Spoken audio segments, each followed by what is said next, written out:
খারাপ সময় চিরকাল থাকে না, তাই ভেঙে পড়া যাবে না ভাই।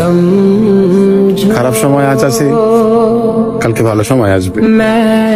খারাপ সময় নিয়ে যদি বর্তমানে আপনি চিন্তায় পড়ে যান যে খারাপ সময়টা কিভাবে কাটবে, কিভাবে এ থেকে মুক্ত পাবো, আসলে ভাই উপরওয়ালা সবকিছু দেয়া। আপনার ভালো থাকা, আপনার খারাপ থাকাটা সবসময় উপরওয়ালাই ডিসাইড করে। আমরা শুধু মাত্র ওসিলা, যে কোনো মাধ্যম দিয়ে একটা বিপদে পড়ে যাবেন, এটা একটা ওসিলা। তো আপনার জীবনে যেটা আল্লাহ তাআলা লেখা রাখছেন এটা আসবে, যে কোনো মাধ্যমে আইব। এই সব নিয়ে চিন্তা করবেন না। জীবনে খারাপ সময়, দুঃখ, কষ্ট, বিপদ আপদ, মানুষ হয়ে জন্মালে এসব আসবে, দুনিয়ায় বাইসে থাকলে এসব থাকবে। আসলে ভাই, আপনি যতই চিন্তা ধারণা করেন না কেন, যতই ভাবেন না কেন, দিন শেষে আপনি আল্লাহর দ্বারস্থ হইতে হইব।